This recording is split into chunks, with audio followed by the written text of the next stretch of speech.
have been authorized by the Department of Justice to confirm that the FBI, as part of our counterintelligence mission, is investigating the Russian government's efforts to interfere in the 2016 presidential election.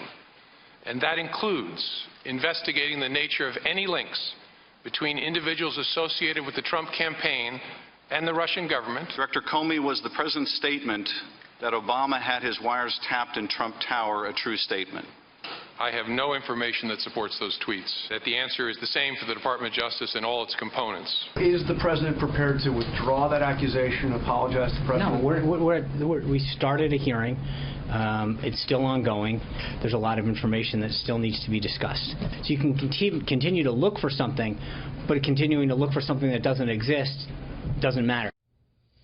House Intelligence Committee hearing today. A lot of focus up on Capitol Hill this morning. The president tweeting out before the hearing got underway. James Clapper and others stated that there is no evidence POTUS colluded with Russia. This story is fake news and everyone knows it. Senator Chuck Grassley, who had his hands full on the other side of the Capitol, tweeting, after Comey briefing and document review, I can say at POTUS, President of the United States and Clapper are both right about this. No evidence of Trump collusion with Russia. FBI Director Comey needs to be transparent, tell the public what he told me about whether he is or is not investigating the President of the United States. Leaks need to be investigated. Comey needs to be transparent about how that is being handled. Interesting as that is going on. Let's bring in our panel. Molly Hemingway, senior editor at The Federalist, A.B. Stoddard, associate editor at Real Clear Politics, and syndicated columnist Charles Krauthammer. Okay, Molly, your take on the hearing today. Well, a lot of people are very excited about Comey confirming that there's an investigation into Russia's meddling in the election and any ties to the Trump campaign. We already kind of knew that. I thought what was interesting was him talking about the unusual level of leak activity that we have seen, and in his words, how much of that was dead wrong. And that does speak to this coordinated campaign that we have seen. He referenced even how few people would have actually known the name Mike Flynn and how that was caught up in surveillance. Only a few people, at the highest levels of the Obama administration, the intel chiefs and just a few other people would have had access to that information. That somehow made it out into the press. So we have seen this ongoing campaign, and we have a lot to learn about how those things came out and what that means about what the Obama administration was doing or how much it knew about this coordinated campaign. I talked to Britt, A.B., about the questioners. Adam Schiff obviously laying out a case of if there is collusion, what it would look like, and asking questions along that line. But Trey Gowdy laying out the case about the leaks and how Mike Flynn's name gets out there. Well, Mike Flynn lost his job because he was discussing sanctions with Ambassador Kislyak, and it was picked up. Now, the leak of that transcript is a violation of the law. We've discussed that before, and it's a violation of their code of conduct for their ethics, and it's against the law. But he subsequently lost his job because of that. So the leaks is a great discussion. It is a worthy discussion. It would have been a lot of the discussion today had President Trump not leveled a false allegation against his predecessor. That's the problem, is that so much of today is about the international embarrassment of the fictional allegation that he likes to now confuse with broader surveillance. And so there would have been a much sort of bigger emphasis, I think, on these illegal leaks of classified information had he not stuck his foot in it, and he's really actually going to continue to drag this on. This Russia thing is going to go on. He can make the wiretap thing stop, but it looks from Spicer's comments today like he's not going to. Right, and Sean Spicer pushing back hard that this is over. Meantime, the Senate Minority Leader, Chuck Schumer, issuing a statement, no matter what else happened, there are no ifs, ands, or buts about it. President Obama wiretapping Trump Tower did not happen. President Trump owes the American people and President Obama more than just an explanation, but an apology. He should admit he was wrong, stop the outlandish tweets, and get to work on behalf of the country. Charles. That's the price of overshooting. There really is a case here, and Trey Gowdy, we would have expected it. He made the case, and he made it very strongly. There's only one crime that we know about. There was a crime in the unmasking and the leaking of the Flynn name. Who did it? What happened? Why? We don't know. But that is the only crime that's been established up until now, and Democrats are pretending that there are all other crimes of which nobody else has been able to vouch until now. If the president had not overshot with this ridiculous charge about the wiretap, that would have been a major discussion, and it might have dominated the discussion. Right now, The storyline is that the president was wrong. Everybody is now saying it. His own FBI director is saying it, speaking on behalf of all the Department of Justice, which is Trump's own Department of Justice, which makes Spicer look ridiculous because it's his own department saying the president is wrong. But that's the price of doing this kind of tweeting.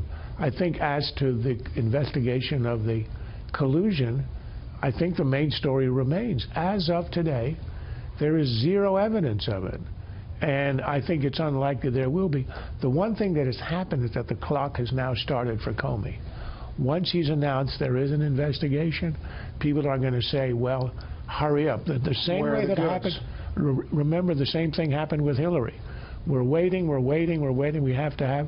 So I think it's not going to be dragged out, and he's going to have to make a dramatic presentation the same way he did with Hillary about her email. What is stunning is that if you think about it, this investigation was set to start in July. So we had 2 major party candidates under investigation by the FBI. I don't know if it's fair to say that Trump himself was under investigation so much as the campaign. The campaign. Yeah. But this is also speaking again to how we're kind of having it both ways. We have had people surveilled since July. We have had stories in the mainstream media, Washington Post, New York Times, CNN, snippets of surveillance, snippets of transcripts of information, all these allegations. And there is, and then when Donald Trump actually says that he's being wiretapped because he's so silly or clumsy about how he says it, now we say that we can't talk about it because of how he overstepped it. But we really should be having a conversation about this surveillance of a political opponent during a campaign and what that means, particularly with the complete lack of actual evidence that we have of any problem. We have had so much smoke and no actual fire, and it's really time we kind of get that. Yeah. Paul Manafort, former campaign manager, who was believed to be being looked at and may still be looked at as part of this investigation, issued a statement. I had no role or involvement in the cyber attack on the DNC or the subsequent release of information gained from the attack. And I have never spoken with any Russian government officials or anyone who claimed to have been involved with the attack. The suggestion that I ever worked in concert with anyone to release hacked emails or sought to undermine the interests of the United States is false. His statement today. Meantime, the whole storyline about the platform changing in the GOP, about supplying weapons to Ukraine. Here is the chairman of House Intel. I hope that you'll take this back to your investigators, because there seems to be the line out there that somehow the Republican Party watered down its platform. And that's not true. That didn't happen. And in fact, what happened is that the platform was actually increased its certainty and against what the Russians were up to, and it actually amended the platform to make it stronger than what it initially was. Talking about the platform that was said to be changed by somebody sympathetic to Russia. Well, there's a lot of smoke, as Molly said, and until it's gone, and until this investigation is closed, and then Director Comey says there is no fire and there is no collusion.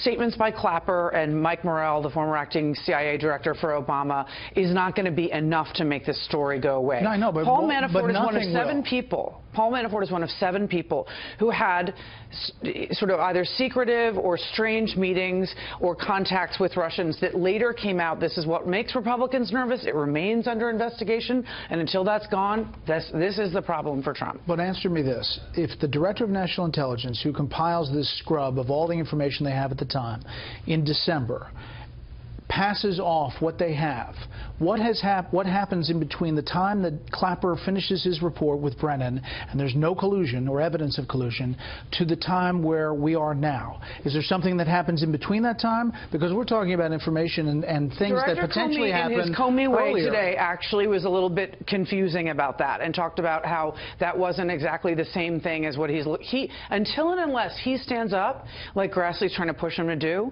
and says I've looked at all the evidence, I'm done looking at the evidence, and I'm done with this investigation, and there's no collusion, there's going to be a cloud. Quickly. Now that he's announced that an investigation is going on, he will have to make a statement saying it's over and I found X or Y. There's no way this can just disappear. It will not end until he makes that statement, but when he makes that statement, it ends. Until the White House continues to comment or react to the wiretap part of it. On the wiretap, but on the collusion part, it ends when Comey makes a statement the same way he did with Hillary with her emails.